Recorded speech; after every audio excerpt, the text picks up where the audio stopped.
یہ چاہیے اسٹارٹ.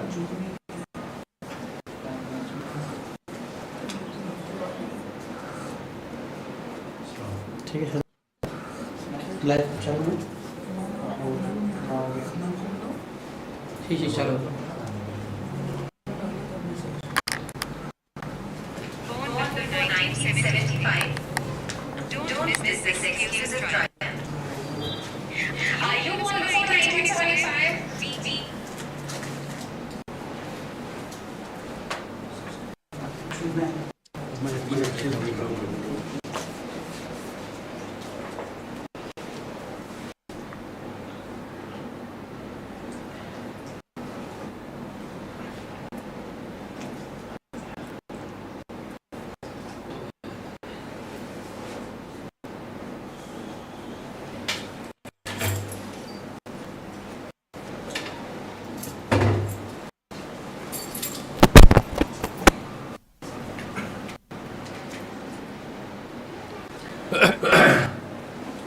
السلام علیکم ورحمۃ اللہ وبرکاتہ. الحمد للہ رب العالمین والعاقبۃ للمتقین والصلاة والسلام علی سید الانبیاء والمرسلین نبینا محمد وعلی آلہ وصحبہ اجمعین اما بعد.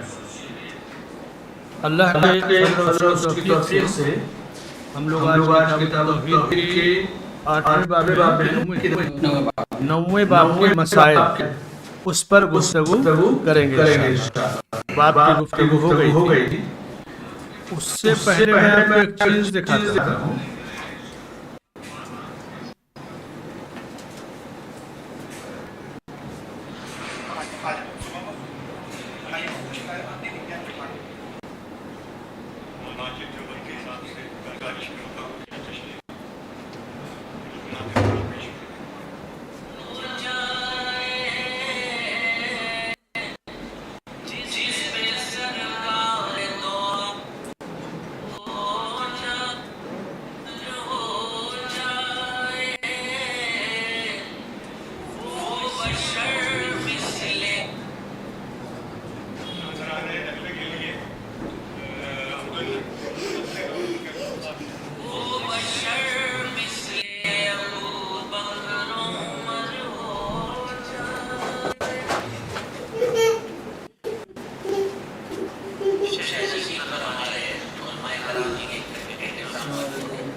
اب میں بتانا چاہتا ہوں. یہ دیکھیے ایک صاحب نے پی ایچ ڈی کیا ہے مولانا سعید الرحمن اعظمی ندوی.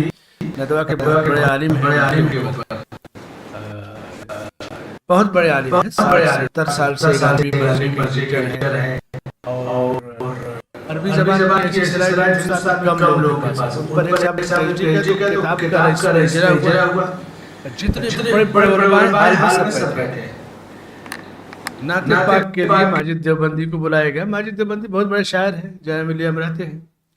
انہوں نے جب یہ مصرع پڑھا کہ ان کی الفت میں وہ کیا ہے نظر آتا ہو مجھ کو, دل ادھر دھڑ کے ادھر ان کو خبر ہو جائے.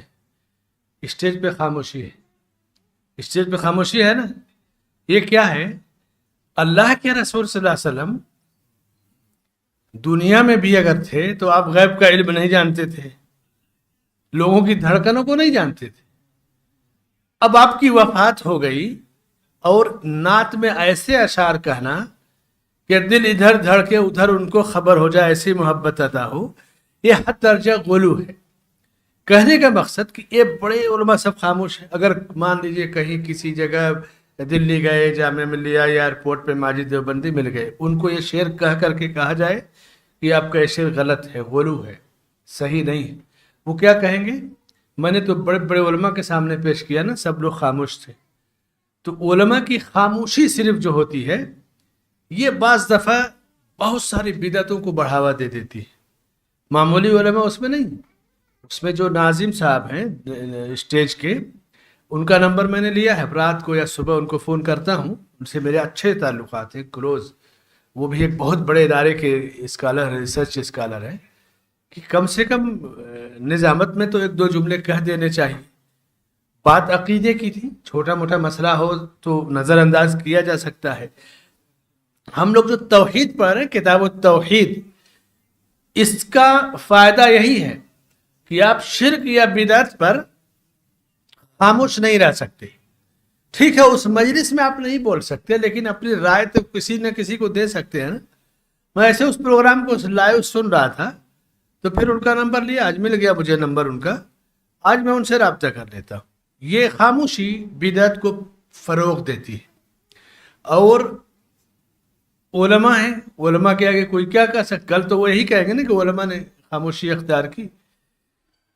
بدعت یا شرک کو اگر آپ سمجھ لیں کہ یہ چیز غلط ہے، ادب اور احترام کے دائرے میں رہ کے وہاں ٹوکنا ضروری ہے. وہاں خاموشی مناسب نہیں. ٹھیک ہے، ایسا نہیں کہ مائک پکڑنے اسٹیج پہ جا کے ٹوکے، سب کی وہ حیثیت نہیں ہے. جو جس درجے کا ہے اپنا اس کو ذکر کرتے.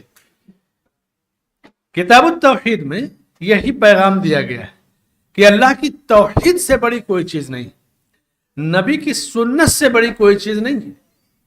اور نبی کی سنت سے محبت، طریقے سے محبت ہونا چاہیے. نبی کو آپ کا درجہ بڑھا کر کے غلو کرنا، غلو کی گفتگو آئے گی اس کے باب کے چیپٹروں میں، اچھی طرح آپ سمجھیں گے. وہ ایک شعر اس لیے بتا دیا کہ آپ جان جائیں کہ شاعری میں کوئی کچھ بھی کہہ دیتا ہے، بڑا شاعر بھی غلطی کرتا ہے. خاموشی غلطیوں کو ایک طرح سے سند دے دیتی ہے. سمجھ گئے نا اتنی بات کو؟ دل ادھر دھڑکے ادھر ان کو خبر ہو جائے. گویا اللہ کے نبی کو وہ آدمی باحیات مانتا ہے، زندہ مانتا ہے. مردے کو کیسے خبر ہوگی؟ اور زندہ بھی اگر مانے، زندہ رہتے ہوئے بھی، تو نبی کو غیب کا علم نہیں تھا. اب تو کہتے تھے نا کہ تم فیصلے لے آتے ہو میرے پاس، میں کوئی فیصلہ کر دوں کسی کی زبان کو تیز دیکھ کے، تو اگر غلط کہ کوئی اپنے بھائی کا حق لیتا ہے تو جہنم کا ٹکڑا لیتا ہے. واضح حدیث ہے نا. اب آئیے 9ویں باب کے مسائل میں. 9ویں باب میں آیت ہے افرأیتم اللات والعزی. یہ آیت ہے سورہ نجم کی، اس کی تفسیر. تو لات کون تھا، عزیٰ کون تھا، منات کون تھا، اس کی تفصیل آپ کو بتائی جا چکی. تو اس باب میں ان 3 آیتوں کی تفسیر کا آپ کو علم ہوا. دوسرا جو مسئلہ ثابت ہوتا ہے، صورتحال اس واقعہ کی حقیقی تصویر کہ صحابہ کرام سادہ لوح تھے، نئے نئے اسلام میں داخل ہوئے تھے، اور ابھی وہ سمجھ نہیں پائے کہ یہ درخت کو بابرکت سمجھنا یا ہتھیار لٹکانا یہ غلط ہے. وہ ایک عقیدت میں ایسا کہہ رہے تھے، لیکن اللہ نے ان کو گمراہی سے کیسے بچایا؟ نبی کی طرف رجوع کیا، اور نبی صلی اللہ علیہ وسلم نے فوراً ان کو تنبیہ کی. تو کسی بھی مسئلے میں کوئی معاملہ دین میں عمل کرنے کا چاہے جتنا اچھا اور پیارا نظر آئے، آپ کے پاس معلومات نہیں ہے صحیح، تو آپ علماء سے رجوع کر لیا کریں، اہل علم سے رجوع کر لیا کریں. تیسرا مسئلہ، وہ جو سوچ رہے تھے انہوں نے ایسا کیا نہیں، بلکہ اپنی سوچ اور ارادے کو نبی کے سامنے ظاہر کیا. تو ارادہ کسی کام کا کریں دین کے بارے میں، اور آپ کے پاس معلومات نہ ہو پختہ یا پیٹرن، تو علماء سے رجوع کر لیا کریں. عمل سے پہلے سوال کریں گے تو غلطی اور گناہ سے بچ جائیں گے۔ چوتھا مسئلہ، کبھی کبھی آدمی اللہ کی قربت کے لیے کہ اللہ سے زیادہ قریب ہو جائیں، بعض ایسے راستے اختیار کرتا ہے جو اللہ کا یا نبی کا بتایا ہوا نہیں ہے، اور سامنے وہ اچھا نظر آتا ہے لیکن سنت سے ثبوت نہیں ہے۔ جیسے نیت نیک بھی ہو، ارادہ نیک بھی ہو، اور عمل دین اور شریعت میں نہ ہو تو آدمی اس کا اجر نہیں پائے گا، بلکہ عمل کی خطرناکی کے لحاظ سے وہ ہلاکت کی طرف چلا جائے گا۔ صحابہ کے ارادے نیک تھے، نیک ارادے سے انہوں نے یہ چیز ظاہر کی، لیکن آپ صلی اللہ علیہ وسلم نے ان کے ارادے کو کہا کہ یہ چیز غلط ہے اور درست نہیں ہے۔ کرنا کیا تھا؟ اس درخت پہ ہتھیار لٹکانا تھا، درخت کے یہاں جمع ہونا تھا، ایک طرح سے آشیرواد لینا کہہ دیجیے، درخت ہی تو تھا۔ بت نہیں پوج رہے تھے، پتھر نہیں پوج رہے تھے، لیکن بظاہر دیکھیے کتنا صاف ستھرا معاملہ تھا۔ ان کی یا ہماری نظر میں صاف ستھرا معاملہ، لیکن جب اللہ کے رسول صلی اللہ علیہ وسلم کے سامنے معاملہ پیش ہوا تو آپ نے حقیقت کو واضح کر دیا کہ یہ چیز درست نہیں ہے۔ پانچواں مسئلہ، جب صحابہ دین میں عقیدے کے مسئلے میں غلطی یا غلط فہمی کا شکار ہو سکتے ہیں تو ہماری اور آپ کی کیا رائے بات ہے؟ جیسے بہت سارے لوگ کہیں گے نا، ارے توحید تو غیر مسلموں کو سکھائیے، ہم تو مسلمان ہیں ہی۔ کیا ہم صحابہ سے بڑے مسلمان ہیں؟ ہمارا ایمان صحابہ سے بڑا ہے؟ تو اس طرح کے لوگ غلط فہمی، شبہ یا شوشہ پیدا کر کے یہ چاہتے ہیں کہ توحید کی باتیں نہ ہوں، صرف قصے کہانی ہی، رام کہانی منتر سنایا جائے کہ ہم اپنے اپنے کاموں میں مگن رہیں۔ چھٹا مسئلہ، نیکی بھلائی کے معاملے میں صحابہ کو جو اللہ نے مقام دیا تھا وہ کسی اور کو نہیں دیا تھا، لیکن ان کی بھی اس غلطی پہ اللہ کے رسول صلی اللہ علیہ وسلم نے سخت وارننگ دی۔ اور ساتواں مسئلہ، اللہ اکبر غصے کے اظہار کے لیے اللہ اکبر کہنا، تکبیر کہنا اظہار غصہ کے لیے یہ جائز ہے۔ بہت سارے علماء محدثین کی سوانح پڑھیں گے تو ملے گا کہ کبھی وہ ناراض ہوتے، چہرہ سرخ ہو جاتا، اللہ اکبر، یہ کیا کہہ دیا تم نے، یہ کیا کر دیا؟ نہیں، اللہ سب سے بڑا ہے، تمہارا یہ کام اللہ کی اطاعت سے باہر نکل رہا ہے، اور جب اللہ سب سے بڑا ہے تو اس کی اطاعت و فرما برداری سے باہر ہمارا کوئی کام نہیں ہونا چاہیے۔ آٹھواں مسئلہ، اللہ کے رسول صلی اللہ علیہ وسلم نے پچھلی امتوں کا واقعہ بیان کر کے صحابہ کو سمجھایا کہ بنو اسرائیل نے موسیٰ علیہ السلام سے ایسے ہی طلب کیا تھا۔ یہ قرآن کی خوبی ہے کہ قرآن میں پچھلی قوموں کے واقعات کو اللہ نے بیان کیا ہے تاکہ ان کے حالات کو دیکھ کر ہم عبرت حاصل کریں، نصیحت حاصل کریں اور اپنے نبی کی سنت کے پابند رہیں۔ قرآن میں بہت سارے انبیاء کا، بہت سارے ظالم حکمرانوں کا، پچھلی قوموں کا ذکر کیا اللہ نے۔ اس وقت کوئی کتاب، کوئی پرچہ یا میگزین، یہ چیزیں نہیں تھیں، اللہ نے وحی کے ذریعے اپنے نبی کو چیزیں بتائی۔ نوواں مسئلہ، کسی چیز کی نکیر کرنا اور ریجیکٹ کرنا تو فوری طور سے غصے کا اظہار، تو غصے کے اظہار سے آدمی سمجھ جائے گا کہ معاملہ غلط ہے۔ یہ اسلوب نبوی ہے، نبی کا اسلوب ہے۔ 10واں مسئلہ، فتویٰ دینے کے بارے میں کبھی چیلنج نہیں کیا جاتا، دین کے مسائل میں چیلنج نہیں کیا جاتا، لیکن توحید اور شرک کے مسئلے میں آپ جب تک چیلنج کی گفتگو نہیں کریں گے تب تک توحید کو واضح نہیں کر پائیں گے۔ جیسے اللہ ایک ہے، اب کوئی کہے نہیں اللہ دو ہیں، کوئی کہے نہیں فلاں بھی اللہ ہے، فلاں بھی، تو آپ کہنے ہو سکتا ہے تو آپ توحید کی دعوت پھیلا پائیں گے؟ جب تک ریجیکٹ نہیں کریں گے اللہ کے سوا تمام عبادت کیے جانے والے معبودوں کو، تب تک آپ توحید کی دعوت پیش ہی نہیں کر پائیں گے. تو توحید کے بارے میں چیلنج کی زبان اختیار کرنا اس کی اجازت ہے، کیونکہ اس کے بغیر آپ شرک کو، اس کی برائی کو نہیں سمجھا پائیں گے، توحید کو اچھی طرح سمجھا ہی نہیں پائیں گے. لاگ لپیٹ یا خاموشی ڈپلومیسی جو جملہ سیاست ہے، آپ توحید میں اپنائیں گے تو کامیاب نہیں ہو پائیں گے. گرم مسئلہ شرک میں چھوٹا بھی شرک ہے، بڑا بھی شرک ہے. بڑے شرک سے آدمی ملت اسلامیہ سے خارج ہو جاتا ہے، جیسے بتوں کا سجدہ کرنا، قبروں کا سجدہ کرنا، اللہ کو چھوڑ کر کسی اور سے مدد مانگنا، کسی اور کو مختار کل سمجھنا، کسی اور کو معبود حقیقی سمجھنا. چھوٹا شرک جیسے دکھاوے کا کام ہے. اب چونکہ یہ ابھی شرک کیا نہیں تھا، انہوں نے ایک ارادہ ظاہر کیا، وہ بھی شرک کا نہیں، نیکی کا، لیکن وہ ان کی نیکی شرک اصغر تک پہنچانے والی تھی. اور شرک اصغر شرک اکبر کا ایک وسیلہ ہوتا ہے. چھوٹا شرک کرے گا پھر بڑا شرک کرے گا. تو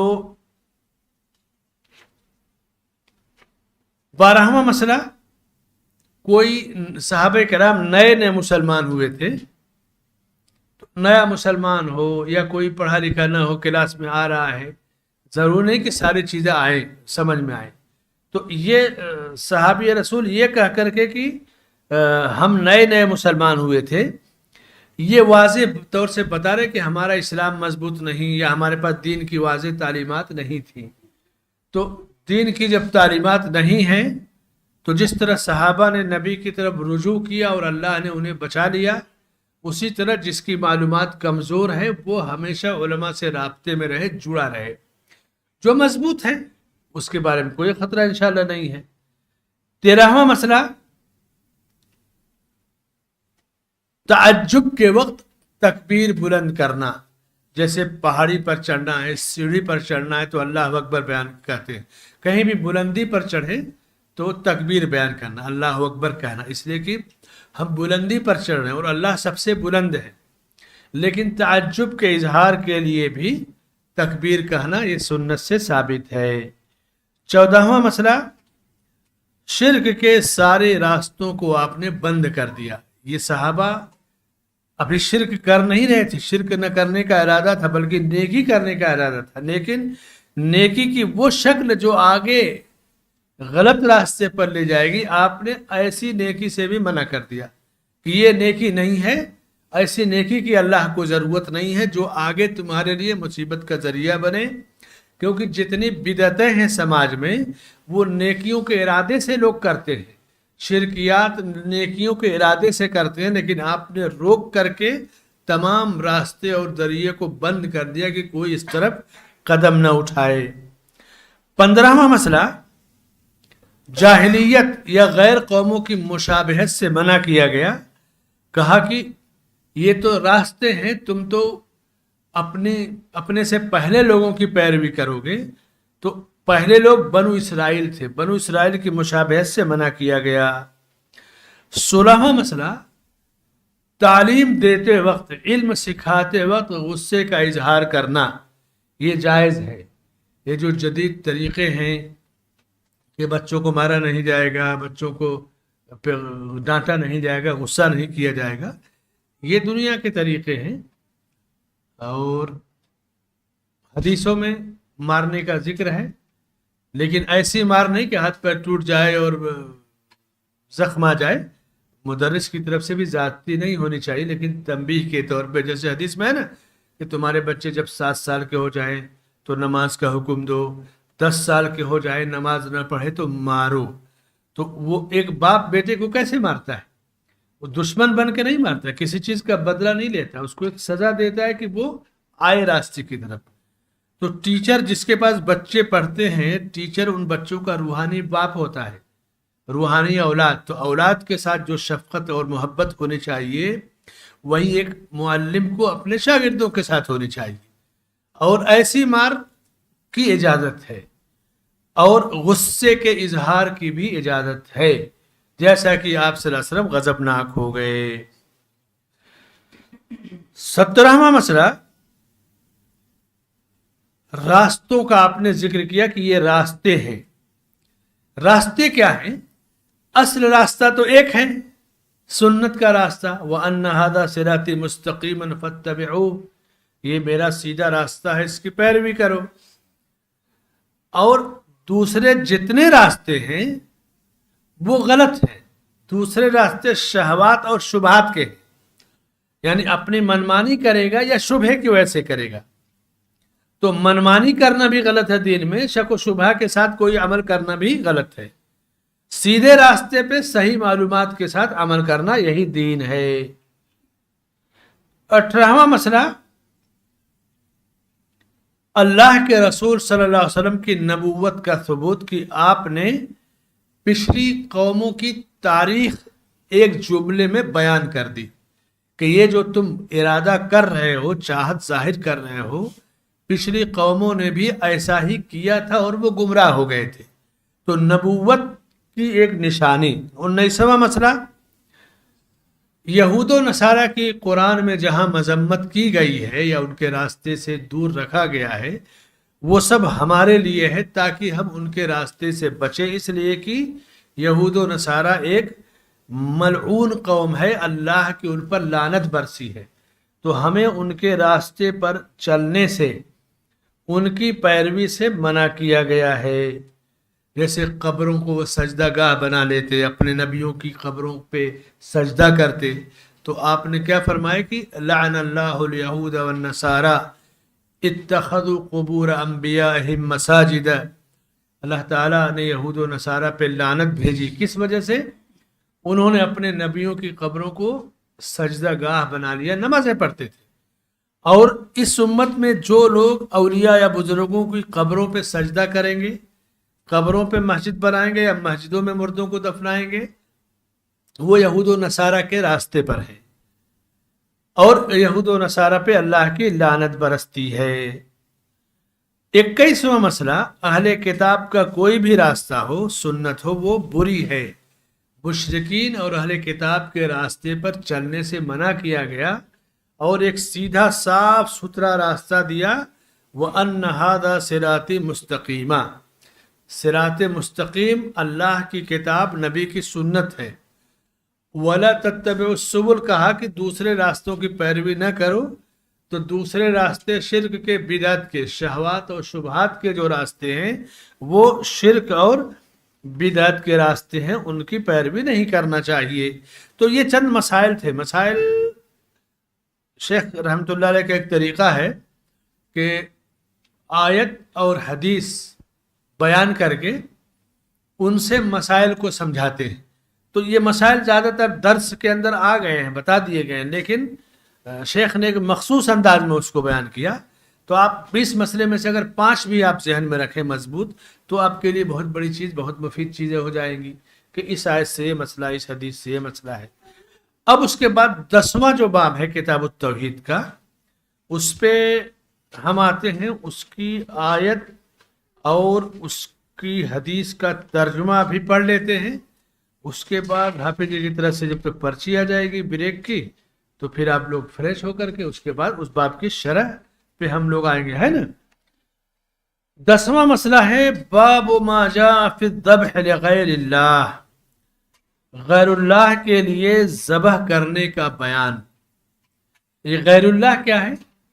اللہ کے سوا کسی اور کے لیے جانور ذبح کیا جائے وہی غیر اللہ ہے۔ اور شیخ رحمۃ اللہ علیہ نے آیت پیش کی کہ قل ان صلاتی و نسکی و محیای و مماتی للہ رب العالمین، کہہ دیجئے کہ میری نماز اور میری قربانی اور میری زندگی اور موت اللہ رب العالمین کے لیے ہے، اس کا کوئی شریک نہیں، اور اسی کا مجھے حکم دیا گیا ہے، اور میں پہلے مسلمان اسلام لانے والوں میں سے ہوں۔ اور دوسری آیت جو ہم لوگ بار بار پڑھتے ہیں، قرآن کریم کی سب سے چھوٹی سورہ کی آیت فَصَلِّ لِرَبِّكَ وَانْحَرْ، پس آپ اپنے رب کے لیے نماز پڑھیے اور قربانی کیجئے۔